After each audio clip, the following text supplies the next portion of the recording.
entonces ponemos a grabar nuevamente. Ya, y en particular a eso creo la información. De todas formas, ¿cierto? Queda todavía y se les va a aclarar porque hoy tenemos reunión con los profesores para fijar bien todo lo del test. Entonces, para la C vemos qué tipo de discontinuidad presenta. El gráfico nos dice inmediatamente el gran torpedo, ¿cierto? Entonces el torpedo del gráfico nos dice que tiene un salto, pero que sí está definida la función, ¿ya? Por lo tanto, digamos que el f en este punto existe, el límite también va a existir, pero claramente íbamos a notar cuál va a ser el problema, ¿cierto? Entonces para la C notamos que f evaluado en 2, ¿cierto? Donde está el hoyito, digamos, existe y que da un 1, está definido como 1, por lo tanto esta cosa existe, está definida. Y el límite, cuando x tiende a 2, de f de x, esto sería x cuadrado, y menos 2. Entonces, lo determinamos y como bien aquí señaló el compañero, esto de una forma sencilla, nosotros lo vamos a factorizar. Entonces tenemos x menos 2 por x más 1, ¿cierto? Es decir, buscamos dos números que multiplicados me den menos 2, que la suma de ellos me dé menos 1. Simplificamos el término en común y nos queda el límite de cuando x tiende a 2 de x más 1. Como esto es una función lineal, sabemos que podemos simplemente evaluar en el punto, por lo tanto, reemplazamos, ¿cierto? Y en nuestro límite nos da 3. Entonces, finalmente, ¿cuál es el problema de la discontinuidad en este punto? Es que si bien f evaluado en a existe, el límite cuando x tiende a de la función existe, el problema es que estos son distintos, ¿cierto? Porque 3 es distinto de f evaluado en 2. ¿Ya? Por lo tanto, como existe el límite, solo que cumple el tercer punto, no cumple, digamos, el tercer punto de ser iguales, por lo tanto, este tipo de discontinuidad es reparable en el punto x igual a 2, ¿cierto? Y lo que uno haría en realidad sería, en vez de poner aquí 1, ¿qué pondríamos acá? 3, ¿cierto? Y esta función sí es continua en todo su dominio. Ya, y ¿Y para por qué salía con el 1? porque no era discontinua, pues era la idea. Había que encontrar el O valor. sea, la pregunta es ¿dónde es discontinua? Bueno, justamente en el 2, ¿cierto? Porque si evaluamos en 2, esta cosa es 1. Ahora, para que toda la función sea continua en todo su dominio, tiene que ser igual a f evaluado, que vimos que era 3, ¿cierto? O sea, perdón, aquí que era el límite que era 3. Entonces nosotros le cambiamos esta cosa por 3, estamos redefiniendo la función, y que en otras palabras significa que lo que estamos haciendo es que este punto aquí, ¿cierto? Lo estamos corriendo para ponerlo aquí arriba, y tapar este agujero.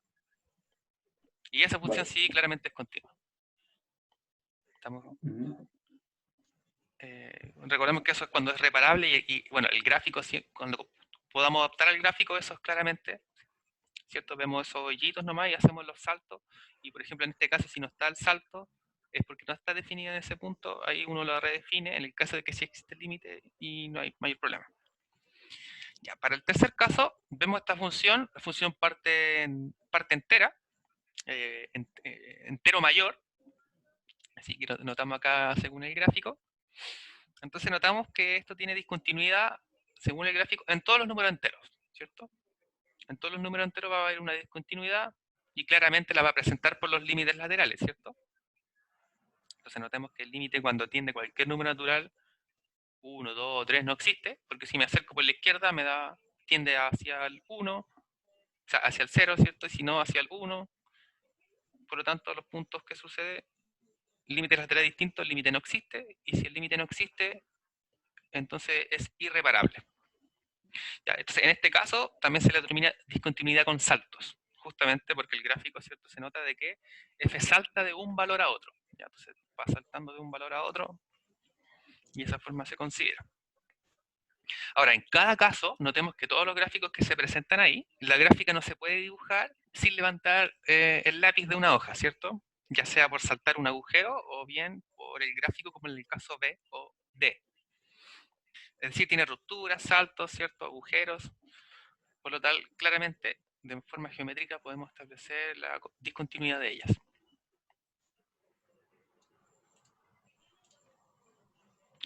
Entonces, como segunda definición, consideremos la continuidad ahora por la derecha.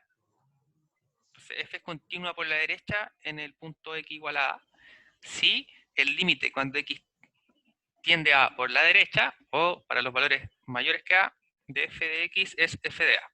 O bien, su forma análoga, ¿cierto? La función será continua por la izquierda en el punto a, si es que el límite de la función cuando x tiende a por la izquierda, o bien cuando el límite cuando x tiende a menos, que recordemos que no es lo mismo que menos a, es decir, a menos quiere decir los valores menores que a, ¿cierto? Cumple la continuidad. En el fondo, entonces, es que el límite por lateral cumple la definición de continuidad.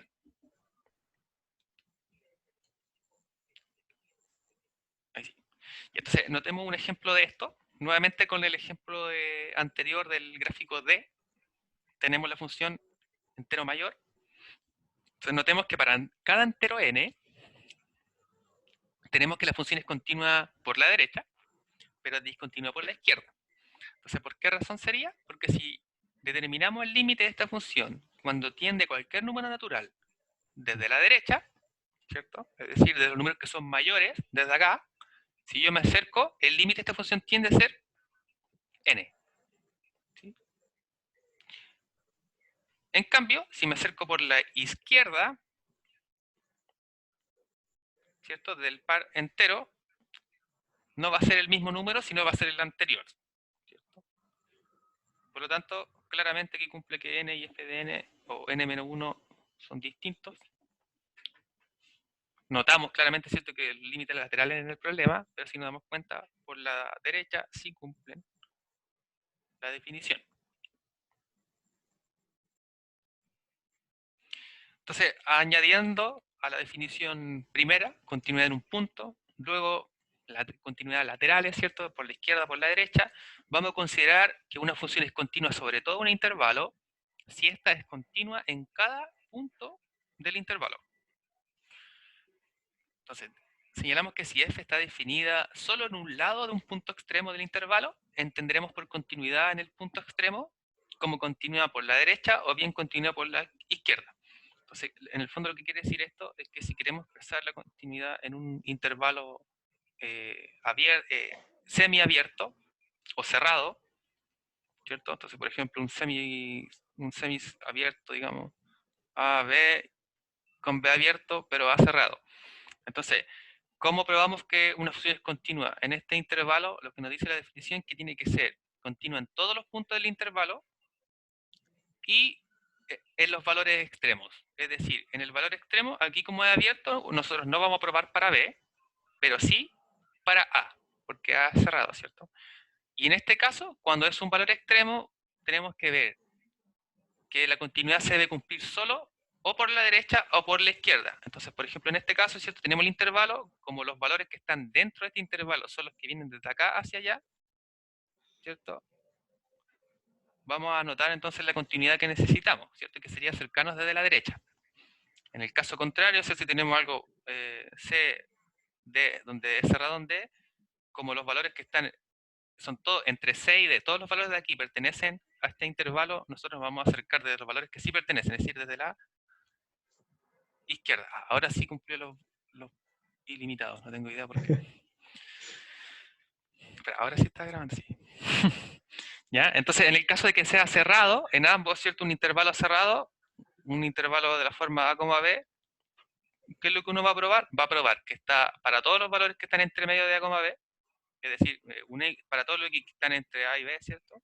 Uno probaría primero la continuidad aquí, luego probaría en A solo el límite por la derecha y luego en B solo por la izquierda. Ya vamos a ver un ejemplo después que vamos a hacer justamente uno de este tipo. Y en el caso de que sea abierto en ambos lados, uno prueba solo una desigualdad de este tipo. Ya, es decir, aquí la definición de punto extremo no la utiliza porque los puntos extremos en un intervalo abierto no están considerados. Oh, ahí sí. Bien, entonces, como observación, sea f una función cuyo dominio sea todo R, ¿ya?, o bien que esté formado por la unión de intervalos abiertos. diremos que f es una función continua si es continua en cada punto de su dominio, ¿ya? O sea, una función es solo continua, es decir, cuando no tiene apellido, la continuidad. Recordemos que al principio la definición que hicimos era continuidad en un punto, ¿ya? Entonces ahora hablábamos de intervalo y vamos a hablar de que la función solo es una función continua si es que ella es continua inmediatamente en todo su dominio, ¿ya? Entonces ahí, obviamente recordando el tipo de la función, uno ya maneja cierto el dominio que era los que señalábamos, ¿cierto? Si son fracciones, si son logaritmos, si son raíces, y el resto casi todas siempre es continua, o digamos va a estar bien definida en su dominio. Así que ahí no había cierto otro tipo de problemas con respecto a eso. Y entonces ahora vamos a considerar, oh, perdón, vamos a demostrar la siguiente función que es continua sobre un intervalo cerrado. Y justamente esto era lo que estábamos diciendo recién. Y consideramos más el gráfico que nos puede ayudar a facilitar el trabajo. Entonces consideremos f de x definido como 1 menos la raíz de 1 menos x cuadrado. Y vamos a ver que es continua en este intervalo cerrado. Es decir, vamos a ver que es continua para todos los valores de entre menos 1 y 1. Y luego, por la derecha en el menos 1, por la izquierda en el 1.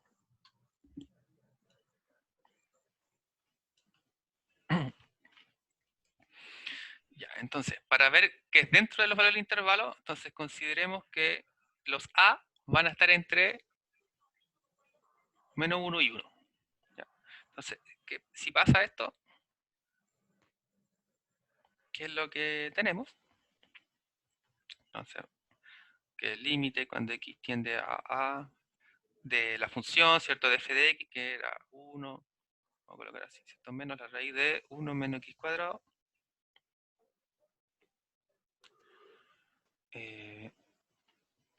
Ya, por álgebra de límite, entonces aquí aplicamos todas las propiedades que ya ustedes están usando bien. Tenemos el límite de una resta, ¿cierto? Entonces recordemos que lo que era la resta de los límites. Entonces distribuimos, por decirlo de alguna manera, el límite de 1 menos el límite de toda la raíz.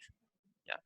Y a la misma forma vamos a aplicar inmediatamente que el límite de 1, como el límite de una constante es la constante, el límite de 1 es 1, entonces dejamos 1 menos el límite de la segunda parte, ¿cierto? Que sería de la raíz. Voy a seguir acá para no robar todo el espacio. Nuevamente, una de las propiedades de álgebra de límite, que muy pocos probablemente recordarán porque el enunciado quizás no era tan explícito, pero que cuando teníamos el límite de una raíz así, era de una raíz enésima, ¿qué era lo que sucedía? Que nosotros podíamos extender la raíz al límite. Es decir, esta cosa es lo mismo que la raíz del límite de la función. Entonces, este era un enunciado que nos decía que si el límite de una función de f de x cuando x tiende a es L, entonces la raíz de este límite es igual a la raíz de L. Así estaba establecido en las propiedades que ustedes recibieron. Entonces, aquí esta es una función, bueno, vamos a decir continua, pero del hecho de ser polinomial, para calcular el límite, ¿cierto? Finalmente evaluamos simplemente. Aquí tenemos 1 menos, y si evaluamos a en esta función, vamos a tener 1 menos a, ¿cierto? Cuadrado. Perdón. Y la raíz, ¿cierto? Ya, porque el límite de esta cosa es 1 menos a cuadrado y conservamos la raíz. ¿Y esto qué es? Si observamos acá arriba, es lo mismo que si simplemente hubiéramos evaluado a en la función. ¿Cierto? Entonces esto es justamente f de a. Entonces cumple la definición de ser continua, de que el límite existe y es igual a la función evaluada en el a. Ya, por lo tanto, tenemos asegurada la continuidad en este intervalo. O podemos decir hasta ahora que f de x continúa en este intervalo abierto, ¿cierto? Ya, entonces ahora vamos a considerar en particular los casos 1 y menos 1, pero por el extremo en el que nos compete. Entonces vamos a ir hacia el menos 1 por la derecha, ¿cierto? Por acá, hacia el menos 1, pero por la derecha nos acercamos de la misma función. Vamos a darle f de x nomás. Y vamos a hacer uso del gráfico, ¿cierto? Para optimizar en este caso el tiempo. Entonces notamos de que si nos acercamos para la derecha, el límite de esta cosa tiende a 1, ¿cierto? y que si notamos, f evaluado en menos 1 justamente es 1. Por lo tanto, digamos, esta cosa cumple la condición de ser continua por la derecha en el menos 1. Ahora buscamos en el otro punto. Entonces vamos a ver en el 1 y nos vamos a acercar desde la izquierda. Entonces vamos a determinar el límite cuando x tiende a 1 menos, a 1 positivo por la izquierda de la función. Notamos en el gráfico que nuevamente nos da 1. Y además es igual a f evaluado en 1, ¿cierto? En 1. Entonces recordemos que esto es 1 positivo, pero por la izquierda, así que yo evalúo en 1 simplemente, así que igual a f de 1, por lo tanto nuevamente cumple la condición de ser continua por la izquierda. Entonces, ¿qué concluimos? F es continua por la derecha en el menos 1, f es continua por la izquierda en el 1, y f es continua en este intervalo abierto. Por lo tanto, podemos concluir que f es continua en el intervalo cerrado menos 1, 1. Y borramos esta cosa.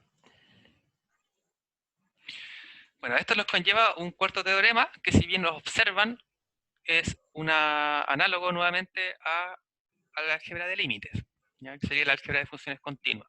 Entonces consideremos f y g dos funciones continuas en el punto x igual a, en un punto x igual a c, una constante, o sea, es decir, c es una constante. Y entonces las siguientes funciones también serán continuas en a. La suma de funciones, la diferencia de funciones, el tercero que era el escalar, ¿cierto? Es decir, una constante por una función, el producto de funciones y el cociente de dos funciones, siempre y cuando el denominador o la función del denominador no sea nula, ¿cierto? O que es distinta de cero en este punto, en el punto al cual estamos analizando la continuidad. Entonces, ¿de qué se va a derivar? Todo se deriva nuevamente de las propiedades del límite, y de hecho, por ejemplo, si queremos ir rápidamente mirar algo al respecto de la 1, ¿cómo demostraríamos la propiedad 1? Entonces uno supone que el límite de f existe, que el límite de g existe, les pone un nombre, ¿cierto? Si queremos fallarlo, vamos a hacer un poquito rápido para ver qué sucede más adelante. Ya, ahí sí. Entonces, si lo queremos rayar de alguna forma, supongamos que el límite cuando x tiende a de f de x existe, y le vamos a llamar, bueno, si es continua en realidad, porque nos dicen que f es continua en x igual a, por lo tanto esto tiene que ser igual a f de a. Como g también es continua, quiere decir que el límite de x cuando tiende a de g de x tiene que ser igual a g evaluado en a, ¿cierto? Y lo que queremos ver es la suma. Entonces, f más g de x, bueno, el límite de esta cosa, ¿cierto? Cuando x tiende a A de todo esto, sería el límite de x cuando tiende a A de f de x, ¿cierto? Más g de x, por el álgebra de límites, ¿cierto? Separamos, entonces vamos a tener el límite de cuando x tiende a de f de x, más lo mismo con g de x, ¿cierto? Y bueno, esto ya sabemos que existe, de hecho existe y es igual a f de a. Este también existe y es igual a g de a. Por lo tanto, esto es f más g evaluado en a. Es decir, el límite es justamente la evaluación en a. Por lo tanto, la suma es continua. ¿Ya? Y así se hace de la misma forma para cualquiera de las anteriores. Entonces, si quieren probar también, les recomiendo observar el Stuart. ¿Ya? Recordemos que para esta parte de continuidad, eso no lo habíamos señalado, sí. Estamos basando en el Stuart, en el James Stuart, ¿cierto? Que es la séptima edición, y en el capítulo 2.5 el de continuidad. Ya, entonces ahí para que le echen un ojo para quedarse al día, porque hay algunos ejemplos de ejercicios que ya han propuesto que no, por tiempo obviamente no los estamos mirando ahora. Profe, disculpe, ¿y ¿Sí? cómo era para la constante cuando x igual a la constante? No, que aquí está diciendo sec una constante nomás. Entonces, si tiene una función multiplicada con una constante, por ejemplo, el límite de 2x, o algo así. Entonces, si tu función, por ejemplo, tu función es 2x, es lo mismo que 2 es una constante, entonces puede salir para afuera y tú consideras la función en x nomás. Entonces recuerden que en el límite era lo mismo. Cuando nosotros calculábamos el límite, por ejemplo, de que x tiende a, no sé, a 0 de 3x cuadrado, que era lo que uno hace, el 3 lo saca hacia afuera y multiplica al valor del límite, que es 0. Bueno, en este caso fue el ejemplo, pero esa era la misma propiedad que tiene el límite y que es una constante, entonces la constante no la considero dentro del límite, por lo tanto para la continuidad, como depende de su límite, se desprende, digamos, de la anterior. Ya, vamos a ver esta cosa. Entonces, del teorema 4, es decir, de todas estas propiedades y de la definición 3, que era la de los laterales, se deduce que si f y g son continuas sobre un intervalo, entonces también lo van a hacer todas las que estamos observando ahora, la suma, la resta, ¿cierto? El cociente, el producto, sobre este intervalo. Entonces, sí, estamos extendiendo la continuidad en un punto para todo un intervalo y que también se cumple con el álgebra de funciones continuas. Ya, entonces, como teorema 5, establecemos dos puntos súper importantes. El uno es que cualquier función del tipo polinomial, y que era lo que hablábamos en un principio, es continua en todo su dominio, es decir, en todo R. Entonces, ¿cuál es la función de tipo polinomial? Que la naturaleza, ¿cierto? Vamos a poner aquí ya. Vamos a hacer una pseudo prueba. Un hint nomás de la prueba, ya para no perder tanto tiempo en esto. Entonces, una función polinomial, recordamos que era de la forma p de x y que era una constante por un grado en n, ¿cierto? Después la otra constante por el grado va bajando, ¿cierto? Y ahí esta cosa podía llegar a ser C1 por X más un C sub 0, por una constante. Entonces, el caso de función polinomial, si puede ser una constante, puede ser una función lineal, si tiene grado 2 puede ser una cuadrática, grado 3, grado así, hasta este es el caso más general, ¿cierto? De grado n. Entonces aquí uno considera todos los C sub algo, C sub 0, C sub 1, hasta C sub n, entonces vamos a colocarle C sub i nomás en R, que significa que son constantes. Entonces, ¿qué es lo que podemos desprender aquí? Nuevamente del límite, ¿cierto? Nosotros sabíamos que el límite de una constante, pues, supongamos cuando tiende a de una constante cualquiera es la constante.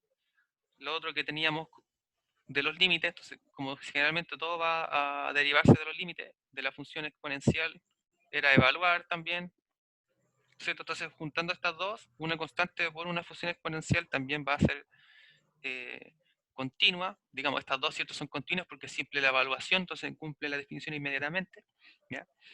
Y por lo tanto, notamos que una función o una función definida de esta forma es nada más que una suma de puras cosas como estas.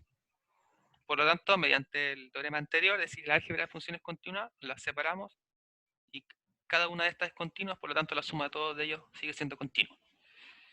Y para el caso B, una función racional, vamos a llamarle f de x, ando muy imaginativo el día de hoy, y que es un polinomio arriba y abajo en el denominador también, otro polinomio. Y la única gracia, obviamente, ¿cierto?, es que el polinomio del denominador no se anula.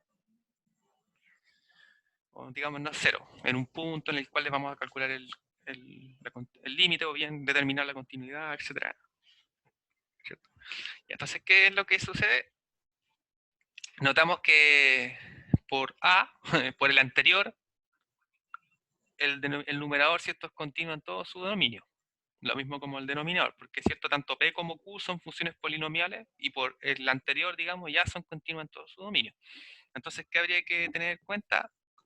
Solamente en la condición de que el denominador no se nos debe anular, ¿ya? Y en que uno generalmente esto no analiza solo en el dominio de f, ¿cierto? Entonces, en realidad aquí lo que uno considera es que una función racional siempre es continua en todo su dominio, ¿ya? ¿Y cuál sería el dominio de este caso? Justamente serían todos los x, todos los reales, tales que q de x distinto a 0. ¿Ya? Entonces está más o menos fome. Pero se nota que se desprenden justamente del límite. Y entonces, como un ejemplo, vamos a ver, a encontrar el límite de esta función. Entonces notamos, ¿cierto?, que es una función del tipo racional, que es decir, tiene polinomio en su numerador y en su denominador. Por lo tanto, por este teorema, va a ser continua en todo su dominio. Entonces lo primero, ¿cierto?, que aclaramos es el dominio de la función. Entonces vamos a decir el dominio, si Ahí lo va llamamos a todo esto, desarrollar, profe. Lo va a ¿ah? desarrollar con álgebra de límite. Claro, Vale. Entonces, notamos el dominio primero de la función, ya consideremos que esto es f de x, entonces el dominio de f de x serían todos los reales menos el x que me anula esta cosa, ¿cierto? Que sería 5 tercios. Entonces x no puede valer 5 tercios para no anular el denominador. Ya, entonces ese es su dominio, por lo tanto ahí vamos a asegurar la continuidad. Ya, entonces, ¿qué hacemos? Vamos a querer evaluar esta cosa, ¿cierto? En el menos 2, bueno, no voy a escribir esta cosa porque es lo mismo que estoy hasta arriba. Vamos a ponerle f de x. Y esto es, sabemos que tiene que ser f evaluado en este punto. ¿Por qué cosa? Porque el teorema anterior nos asegura de que es continua en todo su dominio. Y como es continua y queremos calcular el límite, sabemos que el límite no es nada más que f evaluado en menos 2. Ya, por lo tanto, lo que uno hace ahora es evaluar en menos 2. Entonces vamos a tener menos 2 elevado a 3, ¿cierto? Más 2 por menos 2 elevado a 2, menos 1. 5 menos 3 por menos 2, ¿cierto? Perdón, menos 2. Entonces, ¿qué vamos a tener? 8, 8, ¿cierto? Menos 8 más 8, menos 1. Entonces aquí menos 2 y esto elevado a 3, recordemos que conserva el signo. Si el exponente es par, no nos debería importar, siempre va a ser positivo. Entonces aquí se nos van a ir estas cosas. Y bueno, el denominador, aquí tenemos más 6, ¿cierto? 5 más 6. Es decir, tenemos menos 1 onceavo. Entonces, lo que hicimos en realidad fue apoyarnos de que la función es continua por su naturaleza, y por lo tanto, al momento de calcular el límite, sabemos que no es nada más que f evaluado en el menos 2.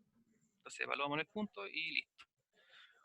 Entonces, a pesar de que a veces parezca como retroactivo, ¿cierto? Nos aprovechamos del límite para probar la continuidad, y de la misma forma, para calcular un límite, nos aprovechamos de saber si esta función es o no continua. Entonces, una observación es que la mayoría de las funciones conocidas, entre comillas conocidas, ¿cierto? Como las más famosas, digamos, no tan extrañas como las por parte, etcétera, son continuas en todo su dominio.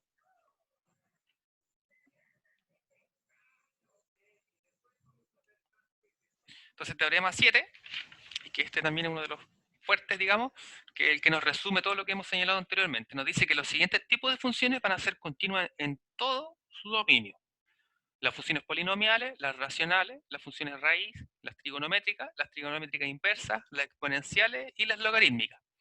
Entonces, respecto a todas estas, porque vale la pena que nos centremos en algunas nomás quizás, notaremos que las polinomiales ya las vimos por los teoremas anteriores, las racionales también, las raíces y las exponenciales y las logarítmicas, todas esas se desprenden de todas las cosas que tienen que ver con límites. Ya, aquí vamos a asegurar solo cuáles son los tipos. Pero las trigonométricas y las trigonométricas inversas, yo creo que vale la pena centrarse un poco más y dar algunas razones. Y entonces, para las funciones trigonométricas, recordemos primero su definición, ¿cierto? Que recordemos que ¿en qué nos basamos en realidad aquí? En un círculo unitario. ¿Ya? Entonces, como tenemos un círculo Profe, unitario, ¿sí? profe, la tangente también continúa. Claro, es continua en su dominio. Y de hecho, eso es importante aclarar, porque Ah, ya, ya, ya vi. hay puntos en los que la tangente es discontinua, ¿cierto? Porque el gráfico presenta asíntotas de todas formas, pero recordemos que el dominio es menos pi medio a pi medio, y justamente en todos los múltiplos de pi medio es donde presenta las asíntotas. Entonces, van a Claro, ser, claro. en su dominio no hay problema, ¿ya? A pesar de que el Mm. gráfico pareciera de que hay discontinuidad, ¿cierto? En varios puntos, pero justamente esos puntos no están en su dominio, y esa es la gracia, entre comillas. La tangente hace como Sí, hace el porque hay truco. uno, por ejemplo, cuando el cos, o el, sí, sería el cos es cero, ahí se indefine, ¿no? Claro, exactamente. De hecho, esa es la condición que tiene la tangente. Y ahí son los múltiplos de pi medio. Y eso es lo que queremos ver. Entonces, por ejemplo, consideremos que cualquier punto del círculo unitario en coordenadas esféricas se define como coseno de teta, seno de teta, cuando consideramos este punto. Entonces aquí voy a dibujar esta cosa. Vamos a considerar el puro primer cuadrante, y esto, como todas las funciones trigonométricas, siempre se extiende, ¿cierto? Entonces voy a tratar de dibujar un medio círculo que no parezca otra cosa. Ya, más o menos.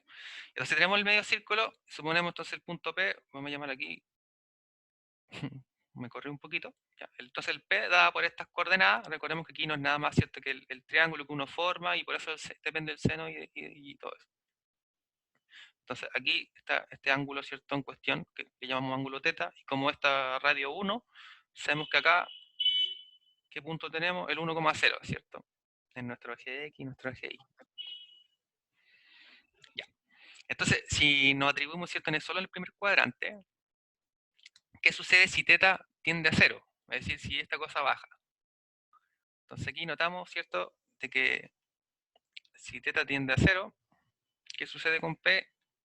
Lo voy a escribir de esta forma. P va a tender, ¿cierto? El punto va a tender al 1,0. Entonces, ¿qué es lo que nos quiere decir esto? Que el límite de su primera coordenada, de coseno de teta, cuando teta tiende a 0, tiende a ser 1. Por otro lado, el límite cuando teta tiende a 0, esta vez del seno de teta, tiende a ser 0, ¿cierto? Por los valores evaluados del punto. Y nosotros conocemos además que coseno de 0 es 1, que el seno de 0 es 0, es decir, si nos damos cuenta, en estos puntos en particular cumplen con ser continuas. Es decir, el coseno y el seno son continuas en el 0, ¿cierto? En el punto 0. Entonces podemos afirmar eso y mediante la adición o propiedades, digamos, las identidades trigonométricas que vimos, ¿cierto? Como la suma de ángulos, recordemos que hay suma del seno de alfa más beta. Entonces, en base a eso, podemos extender a todo su dominio sin problema, ¿ya? Lo que nos da una clara prueba de que la función seno y la función coseno es continua en todo su dominio. Ahora, si nos miramos solo el gráfico, nos damos cuenta que se puede dibujar su gráfica sin levantar el lápiz, ¿cierto? Lo cual nos permite asegurar claramente. Aparte, recordemos que eran de periodo 2pi, ¿cierto? Es decir, que cada un intervalo de 2pi se nos repite exactamente la misma gráfica, por lo tanto, tenemos asegurada la continuidad para todo su dominio. Ahora, ¿qué sucede con la tangente? Y voy a volver a borrar aquí un poquito. ¿Qué sucede con la tangente? Justamente, ¿cierto? Recordemos que la tangente de teta, vamos a llamarla, se denominaba seno sobre coseno, ¿cierto? Por lo tanto, esta cosa siempre va a ser continua, ya que el seno y el coseno son continuos, esta cosa va a ser continua siempre y cuando su denominador no se anule, como bien señaló el compañero. ¿Y cuándo sucede esto? Según el gráfico de coseno, cada vez que evaluamos, ¿cierto?, en un múltiplo de pi medio. Entonces, más menos pi medio, más menos 3 pi medio, más menos 5 pi medio, ¿cierto? Y etcétera. Entonces, en esos puntos el coseno se anula, por lo tanto, vamos a decir que es discontinuidad en esos puntos, ¿cierto? Simplemente. Pero dado, nuevamente, como señalamos, de que el dominio de la función acá es menos pi medio,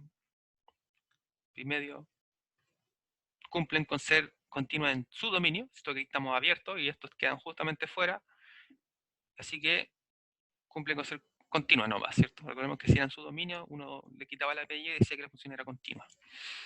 Entonces, ahora, ¿qué sucede con las inversas? Porque aquí nos asegura este teorema, además, que las trigonométricas inversas también lo son. Entonces, para la inversa de cualquier función continua, claramente, si una función es continua, no tiene rupturas, ¿cierto? Entonces, su inversa tampoco debería tener rupturas. Entonces, ¿en base a qué nos podemos fijar en eso? Recordemos que una función era simétrica respecto a una recta con respecto a su inversa, ¿cierto? Entonces, si una función es continua, su inversa no debería presentar ninguna ruptura. ¿Ya? Por lo tanto, también no hay problemas con este tipo de cosas. Para las funciones exponenciales, bueno, ya la habíamos señalado. Lo único que vale la pena aquí mencionar entonces es que las funciones exponenciales son continuas en todo R, ¿sí? Porque recordemos que una función exponencial sería del tipo una constante elevado a x, ¿cierto? Nuestra variable. Y aquí no hay ningún problema según sus definiciones, por lo tanto esto es continuo en todo R, ¿cierto? Y por otro lado, las funciones logarítmicas, por ejemplo, si esto es igual a un logaritmo de algo de x, esta también es continua, pero nuevamente en todo su dominio, y recordemos que el dominio de un logaritmo, ¿cierto?, era estricto mayor que 0, es decir, desde el 0 abierto hasta el infinito. ¿Ya? Entonces esas cosas siempre vale la pena considerar porque uno la utiliza, por decirlo de alguna forma, como cultura general, ¿cierto? Como que todos sabemos inmediatamente que ya son continuas estas funciones.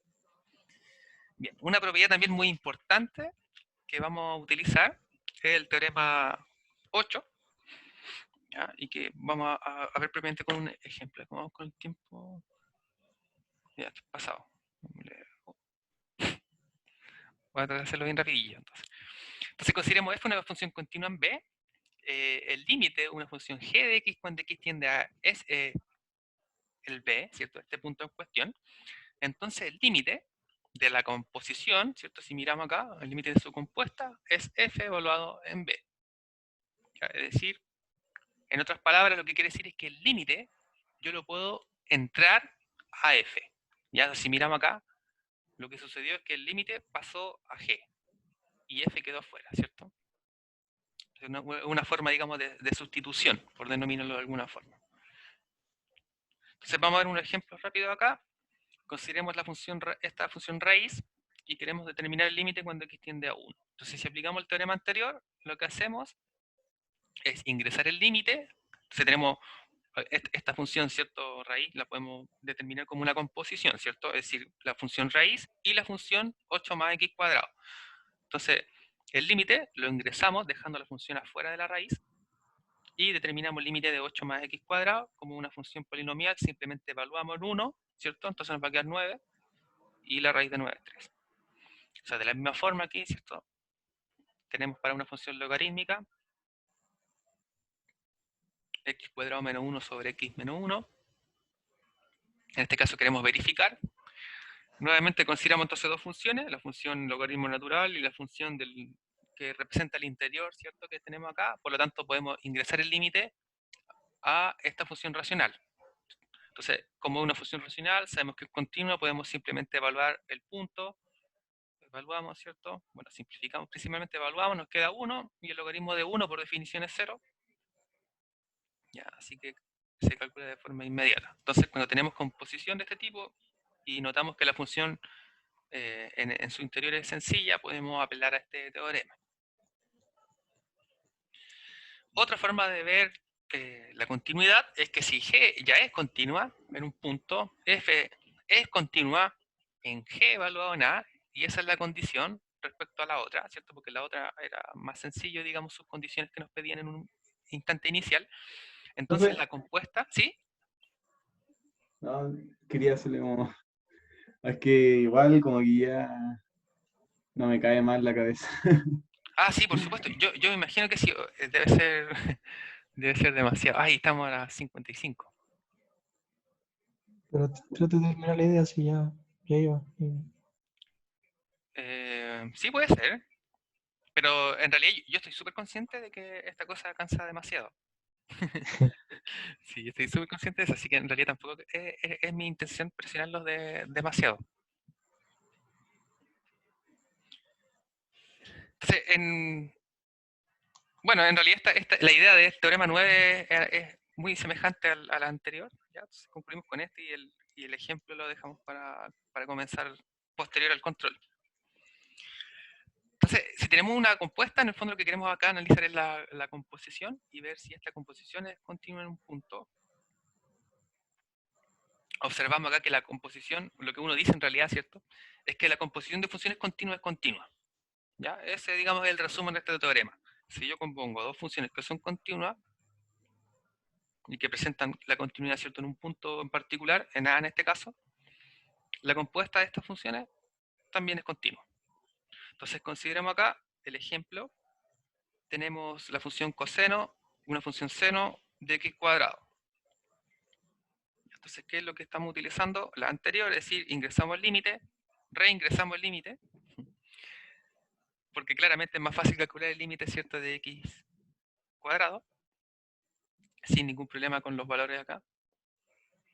Entonces el límite de x cuadrado cuando x tiende a 0, como esta función es exponencial, o sea, perdón, no es exponencial, es de grado 2 simplemente, tengo una función polinomial, ¿cierto?, sin constantes. Evaluamos, esta cosa es 0, el seno de 0 es 0 y el coseno de 0 es 1. Entonces simplemente la compuesta respeta la continuidad. Es como una FOC de X, ¿no? Pero evaluando en el último valor, ¿o no? Claro, Pero la condición, ojo con la condición, si G es continua y si F es continua. Ya. Entonces, si nosotros sabemos que la función seno y la función coseno y x cuadrado son, todas esas cosas son continuas. Entonces aquí no hay problema con que nos reorganizamos esta cosa con el límite. Si hubiera una tangente, habría problema. Depende con qué otra cosa la estoy relacionando. Porque, por Vale. ejemplo, puede ser que alguna la tenga sin problema, porque recordemos que la tangente, a pesar de que señalamos de que había saltos, ¿cierto?, en su gráfica, pero en su dominio es continua, porque como su dominio es menos pi medio, y ahí no hay ningún problema. Por lo tanto, es continua nomás. ¿Ya? O uno dice que es continuo nomás, como que uno asume que es en todos los reales. Sin embargo, el ejemplo Profe, que vamos a comenzar la siguiente clase tiene cosas así de feas. profe, ¿podría volverse un poco en ese 9? Entonces, En el 9, cuando usted tiene ya el límite del coseno del seno de x cuadrado, usted pasa el límite al tiro al principio, por ejemplo, donde está el seno de x cuadrado, lo desarrolla y ya lo otro sería una fork de x nomás, ¿no? Claro. Claro, porque pero acá lo ingresamos 2 veces, sí, ¿cierto? Porque, por ejemplo, acá Sí, no po. determinamos el de la primera porque en este primer paso, digamos, sigue siendo una compuesta, Ujú. ¿cierto? Porque tengo seno de x cuadrado, claro. Sigue siendo una compuesta. Por eso que, digamos, entre comillas, acá vuelve a reutilizar el anterior. Entonces, disculpe, ¿Sí? entonces se está haciendo el límite de un ángulo. ¿Se puede hacer eso? Porque sería x cuadrado de un ángulo, ¿o no? No. ¿No? No, porque es una función. Ya. Porque tengo la función seno.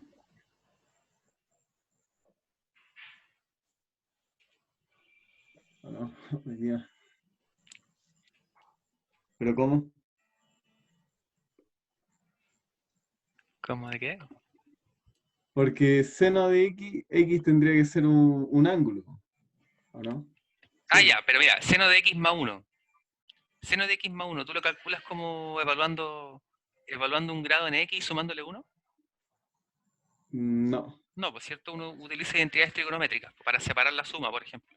Entonces también cuando tenemos de x cuadrado o cosas por el estilo, lo que uno utiliza es propiedades para desarmar esta cosa en algo que quede, digamos, de forma, voy a ocupar la palabra lineal, para que me quede como seno de x más, supongamos, 2 seno de x por coseno de x, cosas así, y que ahí por parte uno la evalúa y ahí obtiene un valor como un ángulo o algo por el estilo. Vale. Claro, pero aquí Ok. es como, está como función expresada. Ujú. Ujú. Bueno, y entonces eso sería, chicos. Vamos a estar informando entonces mediante correo y para que estén atentos y para lo del control del día lunes. Y entonces, de la misma forma, cualquier duda que tengan, ¿cierto? En su preparación, obviamente no un domingo a las 4 de la mañana, pero si hay consultas, ¿cierto? Por ahí, o por ejemplo, supongamos tú estás haciendo un ejercicio de vez en cuando y se quedó trabado y quiere mandar no sé, una foto, ¿cierto? Con un círculo ahí, profe, aquí no sé qué pasó, etcétera. Recordemos que ese tipo de dudas y cosas son las que uno espera que para retribuir, digamos, su trabajo autónomo. Y nuevamente, ¿cierto? Recordarles, esto basándonos en el Stuart, capítulo 2.5, no me acuerdo de la página, creo que era 100 y algo. Y ahora ustedes buscan ahí el 2.5, ¿cierto? Y ahí van a poder encontrar otro ejemplo, o bien en el apéndice alguna demostración en el caso de que estén interesados de ver, digamos, la formalidad de cómo ocurren estas cosas. Bueno, sin más que agregarles, chicos, entonces, bueno, algunos están recién llegando. Sin más que agregar, entonces, chicos, nos vemos y espero que estén súper. Muchas gracias. Le vaya bien. Vale, para Adiós. ustedes.